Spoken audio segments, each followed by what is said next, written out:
Hello, I'm John Reynolds and welcome to Extraordinary Life Stories.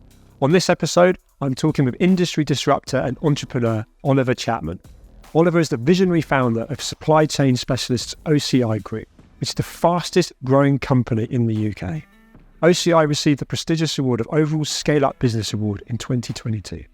I want to know more about Oliver's entrepreneurial journey and what influences and experiences shaped his direction in business. So let's get into it. Oliver, thank you for joining me. Thank you for having me. Tell me, who is Oliver Chapman? That's a hard question. I'm still figuring it out myself. Aren't we all? Yeah. Take me back to a young Oliver, starting out, making kind of decisions on what you're going to do, early influences from a career point of view. I mean, I was just reflecting on a photo I had which was taken at my grandparents' house, and I'm there in a little plastic toy car on the phone with a waistcoat on, smashing deals. 2. Brilliant. Brilliant. And still doing it now? Yeah, I guess so. And definitely into my cars, right? Yeah. And an entrepreneur.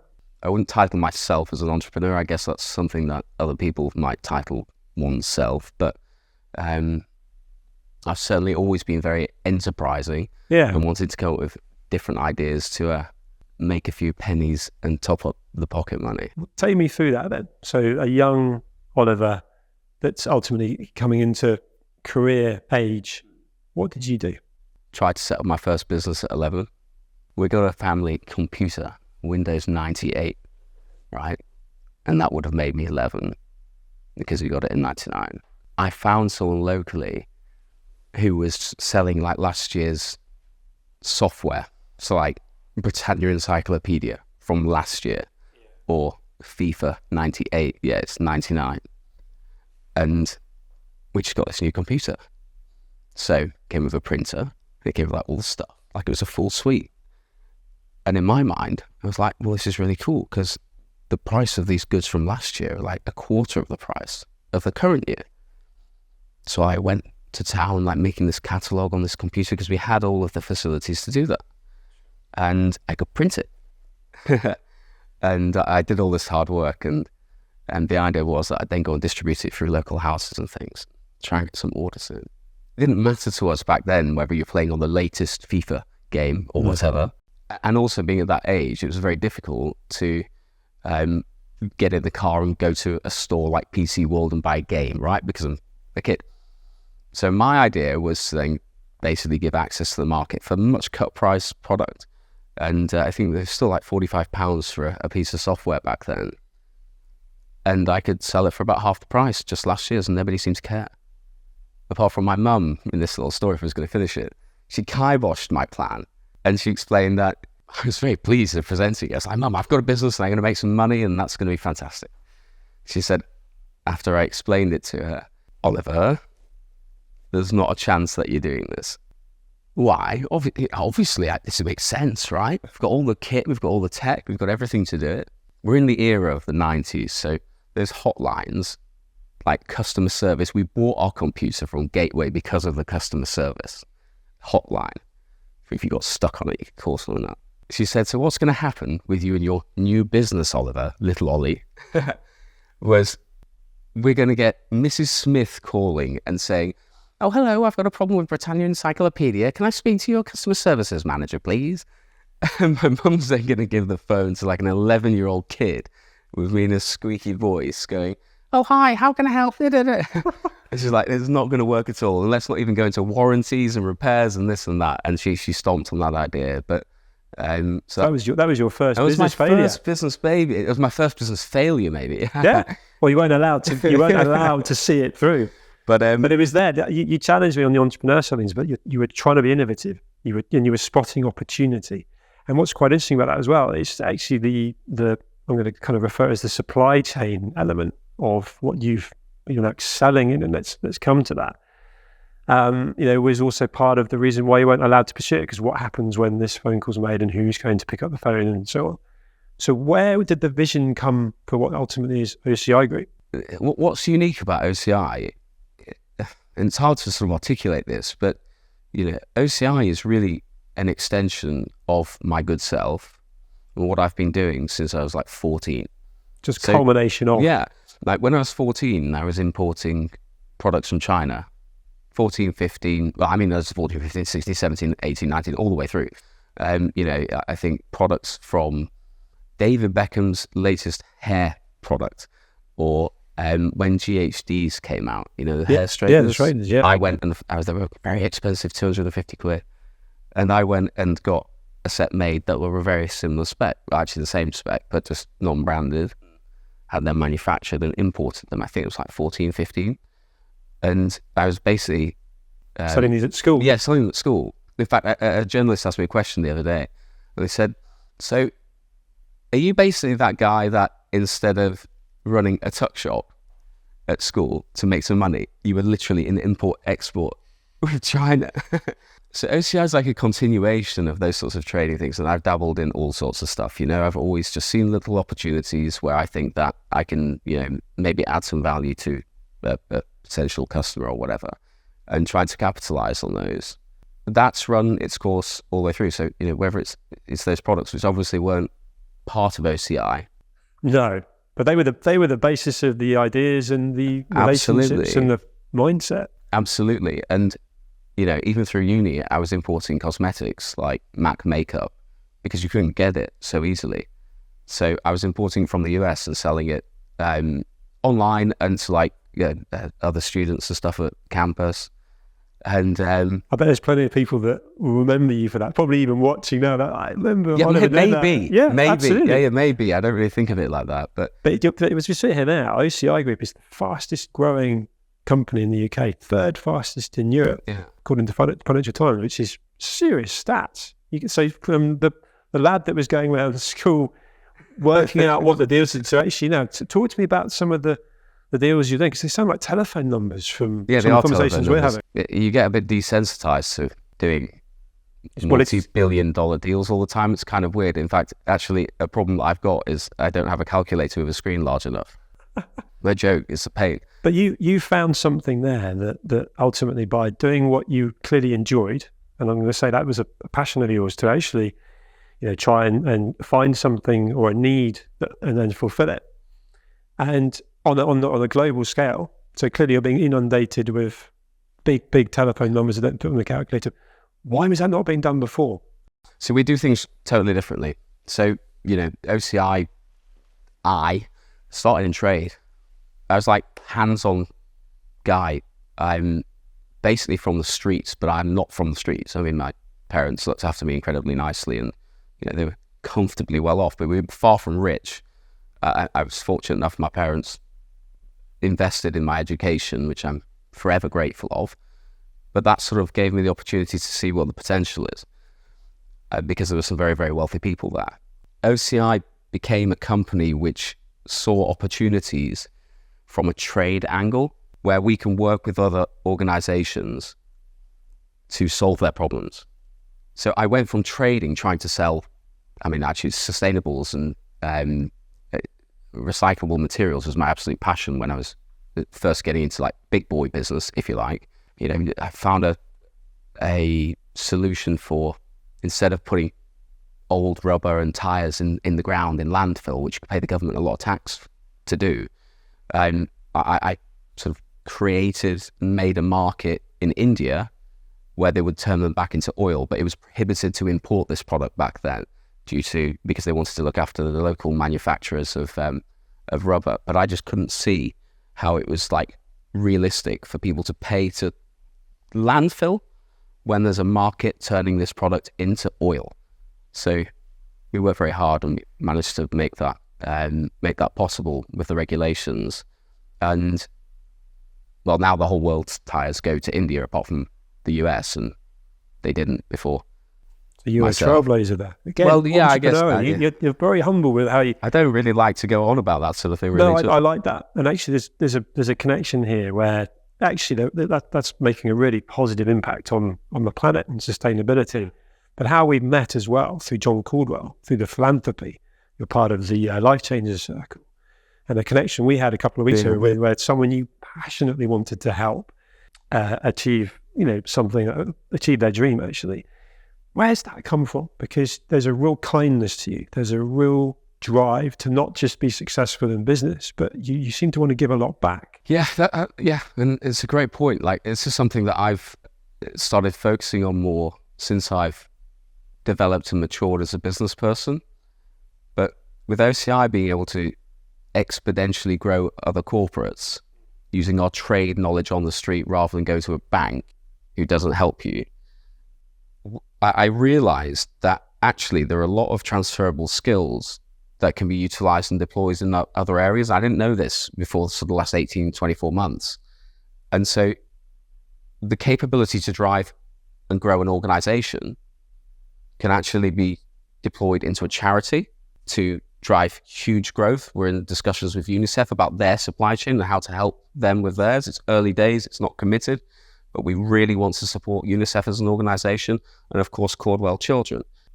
I describe it like this: when giving your mum or dad, depending on circumstances, but in my case, my mum, a Christmas present, I was really excited about giving, right? You know, you get this feeling and it's like, oh, I can't wait to give this gift to mum and she'll love it. Oh, wow, great. Being able to give back to children that maybe aren't or weren't as privileged as myself is like giving that gift to mum, but 10,000 times more powerful. And that is probably like the only true place I felt real fulfillment. Making cash, that's great and all, you need that to live and exist.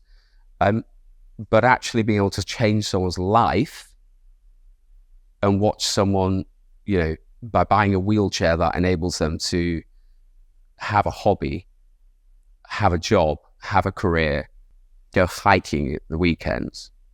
It's actually like really moving, life-changing things that you can do. 100%.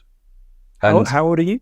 I'm 35. Serious maturity for where you're at, and the fact that you're right now fastest growing company in the UK, making money, but actually genuinely, I'm going to use your word, fulfillment from giving back and helping. Why do more people that are making money not do it? It's a point that's very hard to... That's a harsh question. It's a harsh question. But you know what I mean? There's people that seem unhappy. That's probably where I'm coming from. There's people that seem unhappy that are worth a lot of money. You know, we both know John. You can see the passion. Yeah, and full respect to John Cordwell with what he's doing. But I see it with you.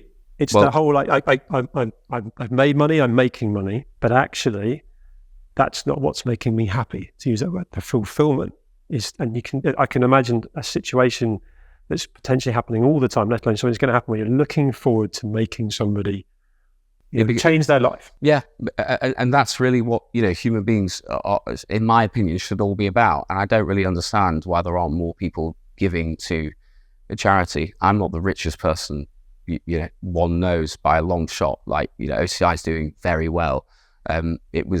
It grew tremendously, and we got that accolade in 22, right?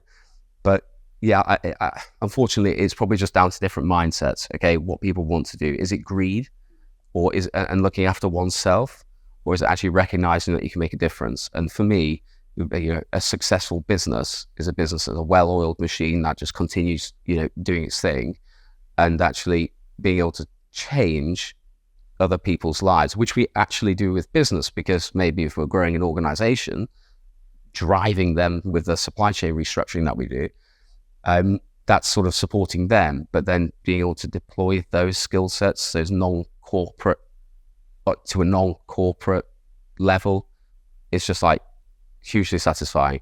I would actively encourage others, and I would like to follow in the footsteps, you know, with, in fact, setting my own foundation up actually, and doing the type of work that John does, and supporting with John and Caldwell Children, and then more and more.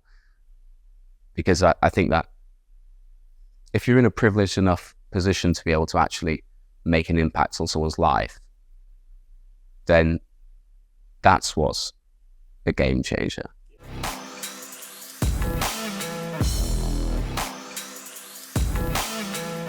If you want to get physically fit, you go to the gym.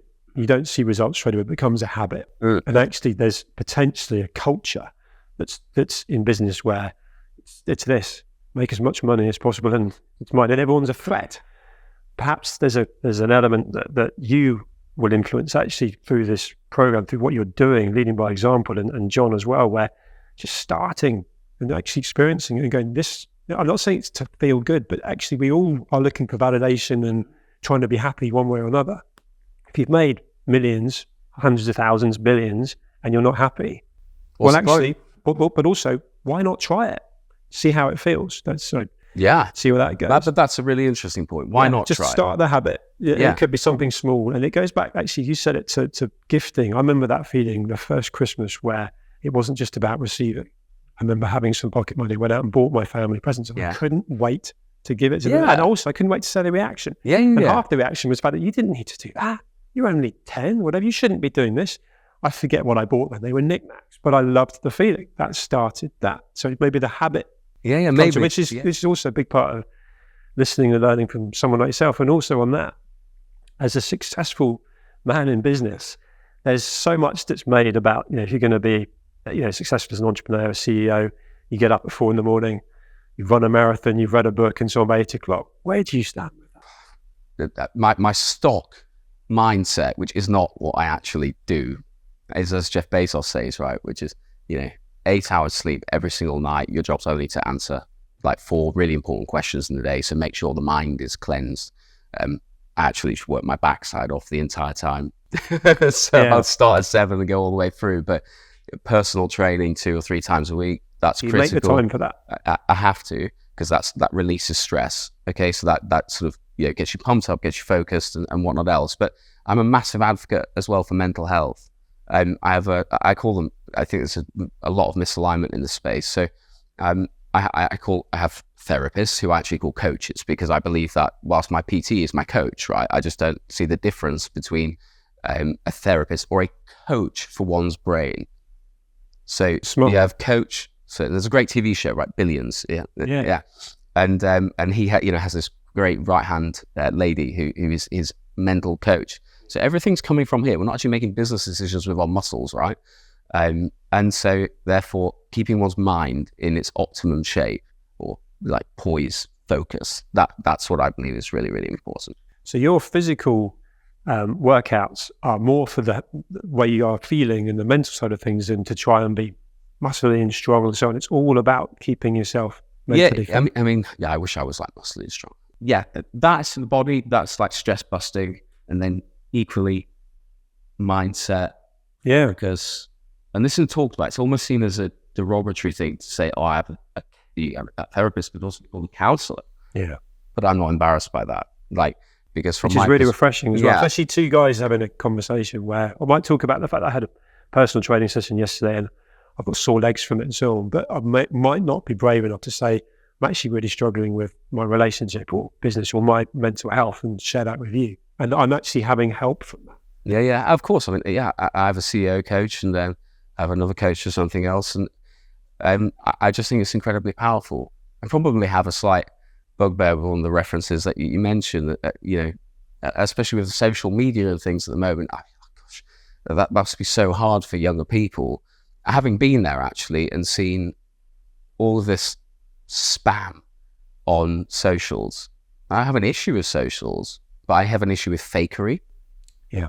Okay. So, if somebody's pretending they're living this life, that is really, really toxic, because other young people around the world are looking and being inspired by that life. And there's a lot of these people who have these lives, and then that young person looks and wants to have that life, but it might just actually not be possible for them to do that for whatever circumstances, but that life might not actually be real. Yeah.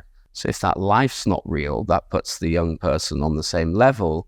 And if it's faking it, and it's causing mental illness for the young person because they're doubting themselves and they can't be, all these holidays and boats and planes and all this stuff, but they actually just took a picture of themselves outside somebody else's plane. Yeah. That's causing an absolute huge drive in the mental health problems that we have today. Yeah, you've articulated it really well. And actually something else, it could actually be plane's extreme. It could be that it's your plane, you take a picture of it.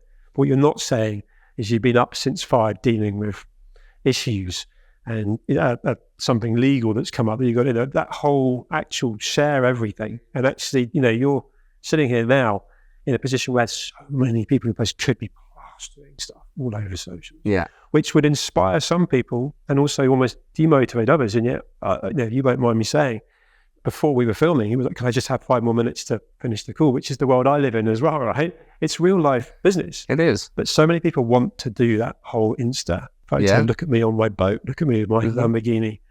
Where do you sit with that? Because you've said it in one way, but you've got the success and the business kind of trappings that go with it to show that off. Is there a part of you that actually, because I think you'd be an amazing mentor, I think you'd be an amazing person in that space to share the good, the bad, and the ugly. So at what point does Oliver Chapman come into that space in a way that's relatable?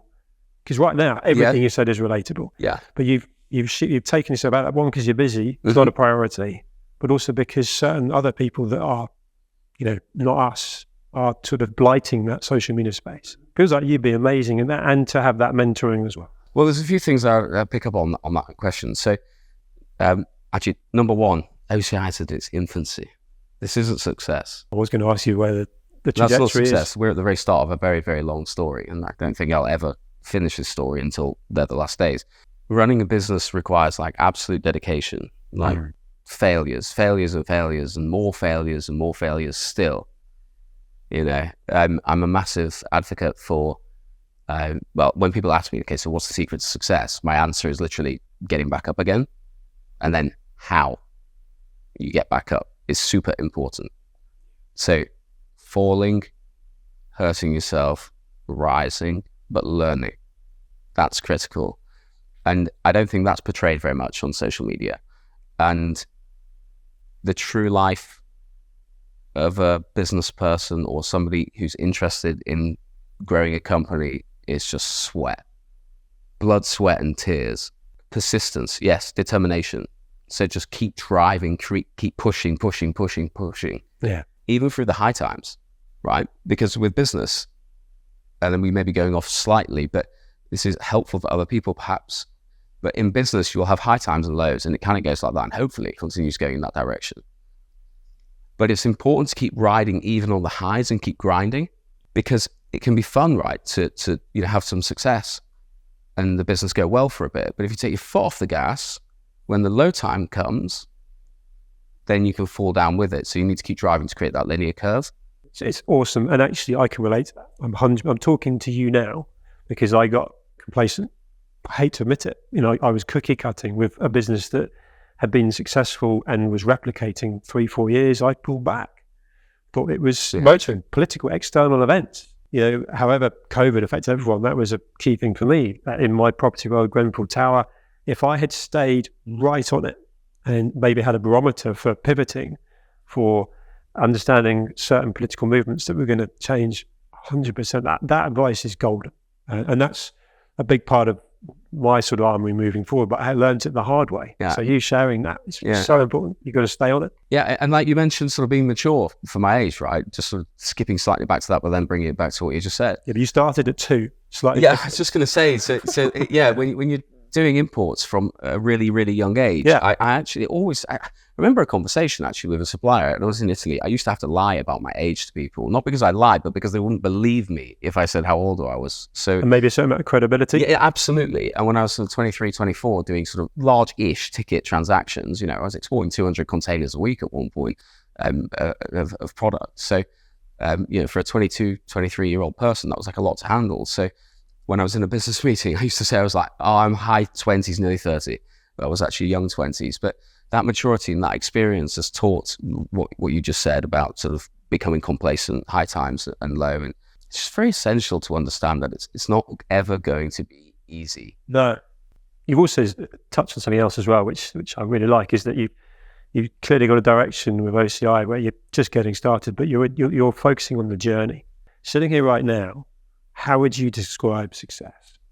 Success would be a happy family, a loving family, and a tight-knit family. A happy team, a tight-knit team who genuinely get on with great corporate culture. Also, for me, would be being able to change the world as much as I can on a best efforts basis. and hopefully leave the world from a sustainable perspective and also from a charitable perspective a better place. And in terms of, you've almost kind of answered it, in terms of achieving that and the sort of vision you've got for OCI and then Oliver Chapman, what's the ultimate goal?